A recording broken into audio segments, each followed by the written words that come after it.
नमस्कार, सत्य हिंदी में आपका स्वागत है। मैं हूं मुकेश कुमार और आप देख रहे हैं वरिष्ठ पत्रकार एनके सिंह के साथ पूरा सच। दोस्तों, प्रधानमंत्री मोदी ने देशवासियों से कहा है, सोना मत खरीदो, विदेश यात्राएं मत करो और घर से ही काम करो। सवाल उठता है कि विधानसभा चुनाव खत्म होते ही उन्होंने ये अपील क्यों कर डाली? क्या वे अर्थव्यवस्था पर मंडराते खतरे को छिपाने में लगे हुए थे? क्या प्रधानमंत्री इस अपील के जरिए पेट्रोल और डीजल के दाम बढ़ाने के लिए कोई भूमिका बना रहे हैं? क्या इस बढ़ोतरी के लिए वे अमेरिका-ईरान जंग से उपजे संकट को बहाना बनाएंगे? क्या वे आम आदमी पर बोझ बढ़ाने जा रहे हैं? क्या देश में भयानक महंगाई आने वाली है और बेरोजगारी भी बेहिसाब बढ़ेगी? अगर हाँ, तो सरकार ने क्या इससे निपटने के लिए कोई रणनीति बनाई है? या फिर जिस तरह एक अपील करके मोदी जी रोड शो पर निकल गए, वैसे ही वे इस संकट से भी हाथ झाड़ लेंगे? क्या मोदी ये स्वीकार कर रहे हैं कि भारत भयानक आर्थिक संकट के कगार पर है और इसीलिए कोरोना काल जैसी कम खर्ची की वकालत कर रहे हैं? और अगर आर्थिक संकट आ ही गया है, तो क्या ये केवल जंग की मेहरबानी से हुआ है या फिर मोदी सरकार की नीतियां पहले ही अर्थव्यवस्था का बैंड बजा रही थीं, जंग ने संकट को और भी गंभीर बना दिया है? वरिष्ठ पत्रकार एनके सिंह हमारे साथ हैं, तो आइए उनसे इन तमाम सवालों पर बात करते हैं। सिंह साहब, कार्यक्रम में आपका बहुत-बहुत स्वागत है। धन्यवाद, धन्यवाद। सबसे पहले तो प्रधानमंत्री जी की इस अपील को आप किस तरह से देखते हैं? क्या ये एक खतरे की घंटी है? क्या बड़े पैमाने पर बेरोजगारी और महंगाई का खतरा अब सामने खड़ा है? क्या पेट्रोल, डीजल के दाम बढ़ने जा रहे हैं? देखिए, बड़ा मौजूद टॉपिक है और कल जैसे ही मोदी जी ने कहा, तो कोई भी जो विचारवान थोड़ा-सा भी समझ रखता होगा, वो समझ जाएगा सीक्वेंस की जैसे ही ये खत्म हुआ, जैसे ही 5 राज्यों के चुनाव खत्म हुआ, चीफ मिनिस्टर के यहाँ जाके उसको आशीर्वाद दिया, किसी बूढ़े संघ कार्यकर्ता के पैर पे गिरे और फिर जनता के लमलेट हो गए, जैसे कि संसद में हुए थे। ठीक उसके 24 घंटे बाद मोदी जी ये ऐलान नहीं था, ये कोरोना टाइप की वो घोषणा थी जो उन्होंने नोटबंदी के समय किया था, ये उससे कम नहीं है। ये देश के उस खतरे को बता रहा है, बड़े प्यार से बता रहा है क्योंकि इसमें गड़बड़ इनकी तरफ से हुआ है। तो थोड़ा-सा कोई एनालिसिस करे, हम तो मोदी भक्तों को भी कहते हैं कि आप भक्त बने रहें। लेकिन कम से कम अखबार को रोज के अगर गौर से पढ़ लेंगे तो आपको पता लग जाएगा कि जनता को कहा जा रहा सोना ना खरीदो, जनता से कह रहा बाहर घूमो, ज्यादा खर्च ना करो, मितव्ययिता करो, विदेश तो जाओ ही नहीं, पेट्रोल वट्रोल बचाओ और पब्लिक गाड़ियों पे चलो, सब बड़ा अच्छा है। एक मोदी जी की जो यात्रा होती है चुनाव में, उस पे कितने करोड़ खर्च होते हैं, अगर वो जोड़ लिया जाए तो जनता अगर अपने स्कूटर से बेचारी जा रही है तो कोई बड़ा भारी कयामत बरपा नहीं हो जाएगा, क्योंकि उनके एक दौरे का जो खर्च आता है, उसमें देश अपने स्कूटर से अपने काम पे तो एक दिन चला ही जाएगा। तो भारत में सबसे ज्यादा 60% पेट्रोल स्कूटर और मोटर दोपहियों में खर्च होते हैं, इसलिए मोदी जी उसकी चिंता नहीं करनी चाहिए थी। अब जरा गौर कीजिएगा, कल का ये ऐलान जनता के लिए है।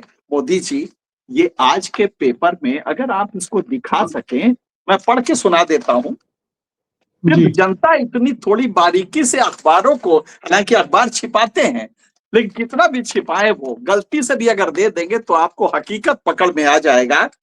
कॉर्पोरेट इंडिया इस समय प्रॉफिट भयंकर कमा रहा है। आप ताज्जुब करेंगे कि ये ग्राफ जो है, ये देखिए आपका FY19 से जो उछला है, ये ग्राफ अगर हम दिखा सकें, जी। ये यहाँ इस तरह का है ग्राफ, जी। ये ग्राफ है, ये उछल के पहुंचा है 50% से ऊपर, और ये जबकि ये था 10% ऑलमोस्ट FY19 में, मतलब कि फाइनेंशियल ईयर 2019 में, और ये उछल के कहीं पहुंच गया है। आप ताज्जुब करेंगे, प्रॉफिट इसका जबरदस्त कॉर्पोरेट का बढ़ा है, लेकिन उसका जो कैपेक्स कहते हैं जिसको कि आप मशीनरी में लगाएं, उत्पादन बढ़ाने में लगाएं, ये वो नहीं कर रहा है। वो सोना खरीद रहा है, वो अपना जो लोन लिया था उसको चुकाने में, जो कि प्रॉफिट का ही एक स्वरूप होता है कि प्रॉफिट होता है तो आप लोन चुका के मजबूत बन जाते हैं, तो वो उसमें उसमें जरूर दे रहा है।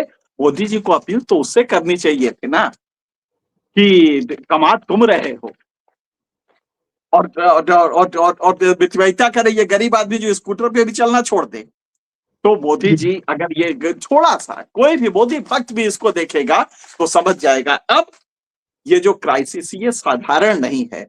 भारत के लिए आर्थिक संकट का इससे बड़ा क्राइसिस मुझे लगता है हाल के दौर में नहीं आया था, इवन कोरोना में भी नहीं आया था, क्योंकि ये क्राइसिस बहुत बड़ा होने जा रहा है। और मोदी जी को मालूम था ये ब्रह्म ज्ञान कि भारत में तेल के कुएं नहीं है।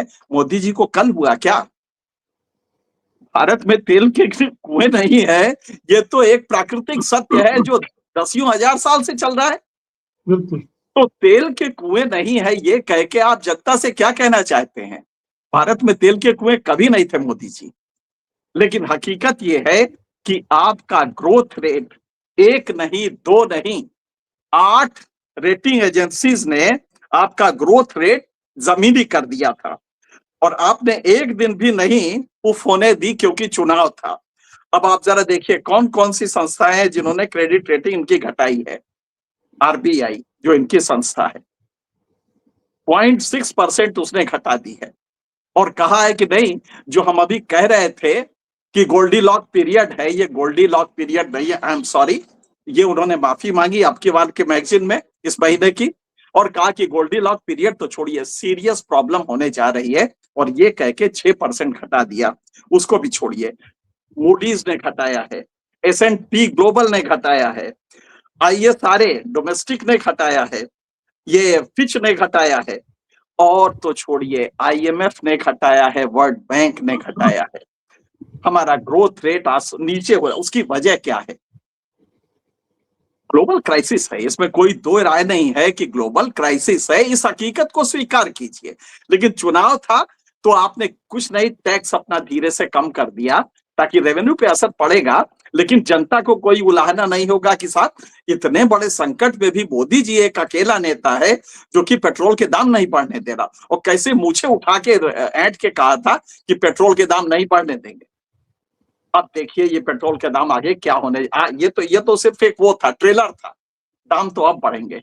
हुआ ये है कि हम $98 पर बैरल के रेट से खरीद रहे हैं, जो 1.5 गुना है जो हम इसके पहले खरीदते थे। इसमें हमारी कोई गलती नहीं है, ये ग्लोबल क्राइसिस है, सप्लाई साइड ऑब्स्ट्रक्शन है तो हम करेंगे। लेकिन आप ड्रामा क्यों कर रहे हैं? ये तेल के कुएं नहीं है मोदी जी, आज आज आज ब्रह्म ज्ञान आपको आया है। तो हकीकत ये है कि तेल के प्राइसेस बढ़ रहे हैं, आपने अभी तक इलेक्शन की वजह से नहीं किया, अब बढ़ाने जा रहे हैं तो पहले जनता को पहले लेक्चर दे रहे हैं। अब जो क्राइसिस है वो क्या है? हमें फॉरेक्स रिजर्व मैसिव खर्च करना पड़ेगा, क्योंकि इस पे जो पैसा हम लगाते हैं वो हमें डॉलर में देना पड़ता है।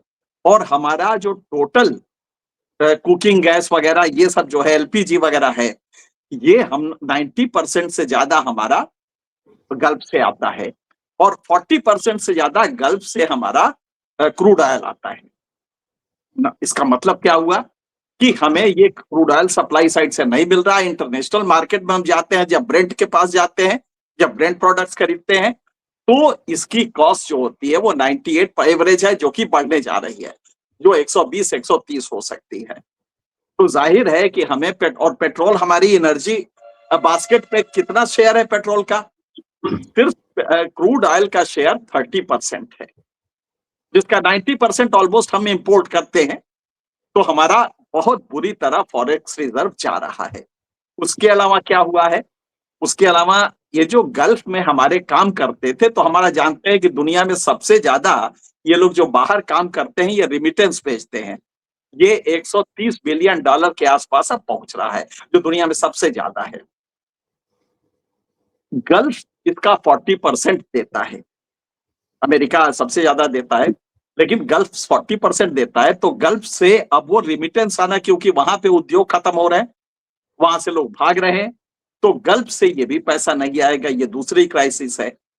फर्टिलाइजर हमारा अधिकांश इंपोर्ट होता है, और अगर इम्पोर्ट ना भी हो तो रॉ मटेरियल नेफ्था वगैरह ये सारे प्रोडक्ट्स जो है ये हम इम्पोर्ट करते हैं अगर भारत में बनाए थे तो। Di ammonium phosphate, muriate of potash, ये सारी चीजें बाहर से आती हैं। लिहाजा अभी तक तो आपने रोक रखा था, अब आप किसानों से कह रहे हैं कि भाई फर्टिलाइजर कम लगाओ। कम लगाएगा तो उत्पादन कम होगा, उत्पादन कम होगा तो कल ग्लोबल मार्केट में चावल की क्राइसिस होने जा रही है। आज अखबारों ने लिखा भी है कि अगर इंडिया में ये क्राइसिस है जिस और फिर अल नीनो भारत में बुरी तरह असर करने जा रहा है। आप देख रहे हैं मौसम के करवट किस तरह बदल रहे हैं जो कृषि को बुरी तरह इफेक्ट करेंगे। तो हमारा जो चावल है उसका उत्पादन काफी गड़बड़ होगा। नतीजा ये है कि किसान की हालत खराब होगी। तो ये क्राइसिस कई उसमें चल रही है। अब उसका तीसरा डायमेंशन क्या है?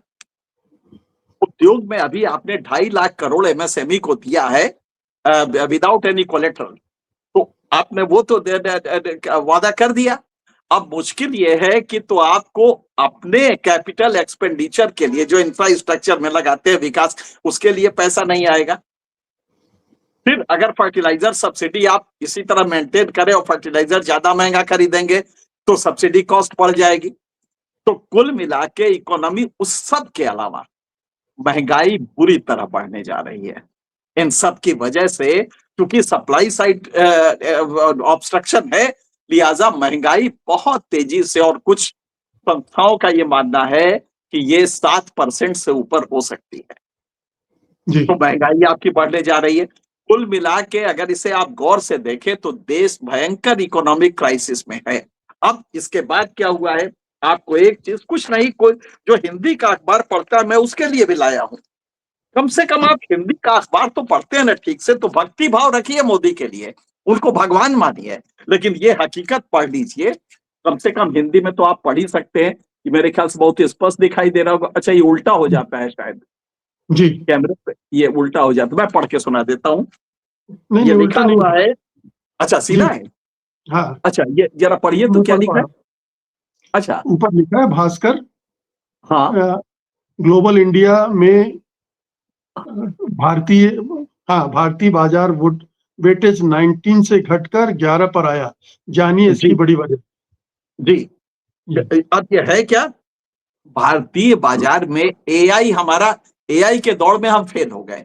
पिछले 5 साल से साउथ कोरिया, ताइवान जैसे छोटे छोटे बहुत आगे निकल गए चिप डिजाइनिंग में, और इसमें बहुत आगे हैं। हमारे पास एक छोटा सा, बहुत छोटा सा एक ताइवान फाउंड्री लगा है, सिर्फ फाउंड्री लगा है, डिजाइनिंग हम नहीं करते हैं। नतीजा ये हुआ कि 5 साल हम पीछे हो गए एआई में। नतीजा उसका क्या हुआ, ग्लोबल इंडेक्स में भारतीय बाजार का वेटेज 19% से घटकर 11 पे आ गया, और वहीं पे ताइवान का, आप ताज्जुब करेंगे, ताइवान का वेटेज बढ़ के 25% पे पहुंच गया, और कोरिया का 9 से 20% पे पहुंच गया। और भारत अपने को कहता रहा कि हम तो तीसरी इकोनॉमी बनने जा रहे हैं, छठी में हालांकि फिसल गया है, लेकिन तीसरी बन, ये नाटक जो करते हैं ना, झूठ जी बोलते हैं जनता से। हमें सिर्फ जनता को यही बताना है कि तुम भक्ति करो, जिसकी करो, तुम्हारी मर्जी है। तुम भगवान राम को मानते हो, दुर्गा को मानते हो, तुम्हारी मर्जी है, लेकिन रेशनल थिंकिंग ना छोड़ो, जो तार्किक बुद्धि है उसको ना छोड़ो। तो यहां पे जो आपने देख रहे हैं कि ग्लोबल रेटिंग, इसका मतलब क्या है कि ग्लोबल में मार्केट का जो वेटेज है भारतीय इंडस्ट्री मार्केट का, ये वेटेज कम होने का मतलब क्या हुआ, सारे एफआईआई, सारे एफडीआई ये अपना पैसा निकाल के भाग जाएंगे। आपके पास इन्वेस्टमेंट पूरी तरह से क्षतिग्रस्त होगा, कोई भी फॉरेन इन्वेस्टमेंट नहीं आएगा। जैसे ही ये रेटिंग आज ये आई है तो पता चला है, और यही वजह, उनको पहले पता चल गया था 3 दिन, वो अपना पैसा निकाल रहे हैं। तो यहां से भी बिल्कुल। आप मार खा रहे हैं कि आपके पास रिजर्व नहीं आएगा, यहां पे मार खाया आपने। नतीजा ये, आप कुछ नहीं, सिर्फ अखबार पढ़ लें, और छोड़िए साहब भक्त, कुछ भक्त अखबार भी हैं, मैं उन्हीं को लेता हूं। ये एक अखबार का है जो कि आमतौर पे मोदी के नेगेटिव तो लिखना दूर है, बहुत पॉजिटिव लिखता है। ये वो अखबार है, इसका हेडिंग कहता है, महंगा हो सकता है रोजमर्रा के इस्तेमाल का सामान। चीख चीख के बड़ी हेडलाइन है, 6 कॉलम हेडलाइन है। बढ़ती लागत से मुनाफे पर पड़ रहे दबाव को कम करने के लिए दाम बढ़ाने की तैयारी कर रही हैं एफएमसीजी कंपनियां। और क्यों ना हो, अभी तो ये कुछ नहीं है। पश्चिम एशिया संकट से घटेगी आर्थिकी। आप सिर्फ जी। ये पढ़ ले, मोदी का कल का ऐलान सुन ले, जो संकट का धीरे से प्यार से आपको एक चाबुक लगाया है, सिर्फ उसको सुन ले, आपको देश की इकोनॉमी और भविष्य समझ में आ जाएगा। और ये भी छोड़िए, अभी ताजा रिपोर्ट आई है और कहीं और की नहीं है, नीति आयोग की है। नीति आयोग की रिपोर्ट कह रही है कि जो जो जो नॉन एग्रीकल्चर, मतलब जो खेतिहर मजदूर नहीं है, नॉन एग्रीकल्चर इनफॉर्मल सेक्टर में जॉब्स घटे हैं। आप ताज्जुब करेंगे, 70 लाख जॉब्स घटे हैं 2024 के मुकाबले 25 में। 6 महीना पहले 25 खत्म हुआ, 5 महीना पहले, और उसमें जॉब्स घटे।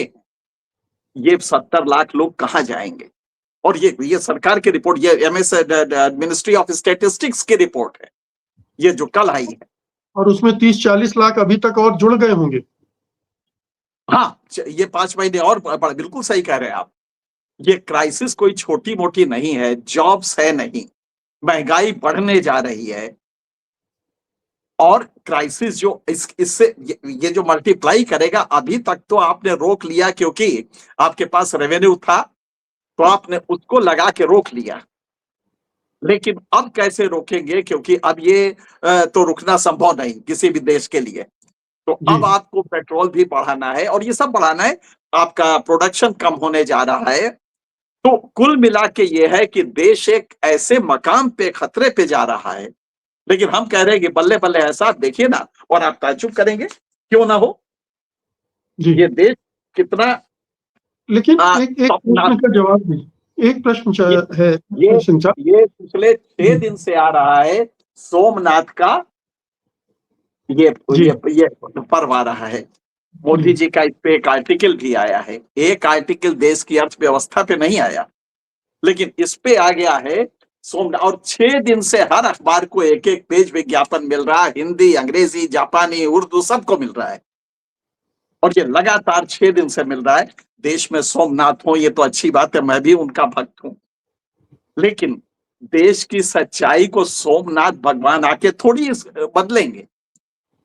अब वो हमारी क्रिएट की हुई है, हम उसको ड्रामा करके उसको वो करते हैं, एक कैमोफ्लेज बनाते हैं, आवरण बनाते हैं, और उसके पीछे खड़े हो जाते हैं, बोलते हैं सब सही है, बढ़िया हो गया। तो ये स्थिति इस एडवर्टीजमेंट की है, इसके लिए लेख लिखे जाते हैं, लेकिन ये नहीं बताया जाता है कि ग्लोबल क्राइसिस में भारत आहत अगर हुआ है तो आगे हमें गवर्नमेंट क्या क्या कर रही है उससे बचने के लिए। तो उन्होंने एक ऐलान कर दिया कि देखो भाई, वो सोना वोना ना खरीदो, घर पे शादियां हो तो ये सोना वोना वाला आडम नहीं, बिल्कुल नहीं करेंगे साहब। सोना किसकी हैसियत है खरीदने की? लेकिन ये तो बता दीजिए कि जो कॉर्पोरेट प्रॉफिट है, उससे आपकी हिम्मत नहीं पड़ रही है उससे कहने की कि तुम अपने प्रॉफिट का कैपेक्स में लगाओ, कैपिटल एक्सपेंडिचर करो, जिससे प्रोडक्शन बढ़े, प्रोडक्टिविटी बढ़े, जिससे एम्प्लॉयमेंट बढ़े। अगर बिल्कुल। वहां कहते तो ज्यादा अच्छा रहता है, एक मीटिंग उनके साथ करके। ये जो ग्राफ है जो हमने आपको अभी दिखाया, जो जी। आसमानी हो गया, 2019 के बाद आसमान पे चला गया। अगर आप ये दिखा देते, ये जी। येलो येलो वाला जो ग्राफ है उसकी बात कर रहे हैं हम, और जी। उसकी जगह जो वो उसका डेट है वो बुरी तरह कम हुआ है। देखिए कितना गिरा है ये येलो ड्रिफ्ट। ये जो ग्रीन वाला है ये कब हुआ है, मतलब कि उसने अपना प्रॉफिट उधर लगा दिया, या गोल्ड में लगाया, रियल एस्टेट में लगाया, लेकिन आपके उसमें, क्योंकि उसको भरोसा नहीं इकोनॉमी पे, तो ये भरोसा दिलाइए बजाय बजाय जनता को सिखाने के। जनता तो ऐसे ही मरी पड़ी है बेचारी। स्कूटर पे चलते हैं, 62% आपका पेट्रोल का कंजम्पशन स्कूटर में होता है, तो उसको आप ऐलान करें पब्लिक ट्रांसपोर्ट से चलिए। लेकिन बिल्कुल। आप इतनी जो इलेक्शन यात्राएं हैं जो अभी आपने की हैं, जरा सा उसका खर्च बता दीजिए कि कितना हुआ था, और उससे कितनी स्कूटरें चल सकती हैं, बस ये बता दीजिए, या वो मैं कैलकुलेट कर लूंगा, आप अपना वाला बता दें, क्योंकि मुझे पेट्रोलियम प्राइस मालूम है। तो बिल्कुल। जनता को सिर्फ ये देखना है, 2-2 4 करके देखो, तुम्हें समझ में आ जाएगा। हम सरकार की कई बार तारीफ करते हैं पॉलिसीज की, लेकिन कैसे करें जब ये हकीकत हो सामने और आपको समझ में नहीं आ रहा। आप अखबार में यही पढ़, भक्त अखबारों में पढ़ लीजिए, उससे भी समझ में आ जाएगा। जो न्यूट्रल अखबार है उनको छोड़ दीजिए, भक्त अखबारों बिल्कुल में भी पढ़ लीजिएगा, तो आप सिर्फ पढ़ लीजिए तो समझ में आ जाए। मैं समझता हूं इससे जनता समझ जाएगी कि देश किधर जा रहा है आर्थिक रूप से, रोजगार के स्तर पे, और महंगाई कितनी खतरनाक होने जा रही है। जी। बस एक आखिरी सवाल और छोटा सा जवाब। आपकी बातचीत से ऐसा लगता है कि सरकार ने कोई रणनीति भी नहीं बनाई। अगर इतना भयानक आर्थिक संकट आ रहा है, तो सिवाय पेट्रोलियम पदार्थों की कीमतों में बढ़ोतरी के अलावा कोई रणनीति नहीं है उसके पास। कारपोरेट से तो कहने की मुकेश हिम्मत ही जी, नहीं। जी, पिछले 5 साल से मैं लगातार, अगर मुझे मौका दे तो मैं उनके चरण छू लूं कि कम से कम डेमोग्राफिक डिविडेंड का काल खत्म हो रहा है। आज हमारा यह है कि युवा, अभी ताजा खबर है, नीति आयोग की खबर, उन्हीं के उसकी खबर है कि बच्चे पढ़ना छोड़ रहे हैं। 58% बच्चे ही हायर सेकेंडरी में पढ़ रहे हैं, बाकी ड्रॉप आउट हो जाते हैं। और ये हायर सेकेंडरी तक जाते जाते बहुत बढ़ गया, 58% ही पढ़ते हैं, माने 48%, 42% बच्चे नहीं पढ़ते हैं, वो इंटर नहीं कर। तो आपको गिग वर्कर चाहिए या एआई एक्सपर्ट चाहिए? मोदी जी सिर्फ इतना बता दीजिए। आपका तथाकथित डेमोग्राफिक डिविडेंड 2036 में खत्म होने जा रहा है। तड़प के हम रह गए जब देखते हैं कि कुपोषण से बच्चे आज भी पैदा हो रहे हैं और भारत सबसे ज्यादा इंडेक्स पे आगे है दुनिया के तमाम देशों में, और रवांडा के आसपास है। जब यूपी का हम इंडेक्स देखते हैं पर कुपोषण का, तब समझ में आता है ये देश जा कहां रहा है। और तब अगर आप समझेंगे तो आप असली हकीकत समझ जाएंगे कि ये कुपोषित जो बच्चे पैदा हो रहे हैं, डब्ल्यूएचओ की रिपोर्ट कहती है कि इनमें कॉग्निटिव फैकल्टी नहीं डेवलप करती, मतलब पढ़ने की समझ नहीं डेवलप करती, पढ़ के समझ नहीं सकते, बहुत बुद्धि नहीं होती है। ये कुपोषित बच्चे आप पैदा कर रहे हैं, उसके बाद कहते हैं भारत महान हो जाएगा। एआई का दौर है और हकीकत यह है कि आपके बच्चे पढ़ नहीं रहे, उनकी संख्या कम हो रही है। वो हाई स्कूल इंटर तक जाते जाते चुक जाते हैं और फिर गिग वर्कर बन जाते हैं। वो आपके यहाँ खाना पहुंचाने लगते हैं। तो अगर खाना पहुंचाने से आपको संतोष है कि बड़ा एम्प्लॉयमेंट मिल रहा है, तो ये मोदी जी और ये जनता अगर इन तथ्यों को नहीं देख पा रही है, तो फिर तो इस देश का क्या करेंगे हम लोग। बिल्कुल। बहुत-बहुत शुक्रिया सिंह साहब इस बातचीत के लिए, बेबाक बातचीत के लिए आपका बहुत-बहुत धन्यवाद। नमस्कार। नमस्कार।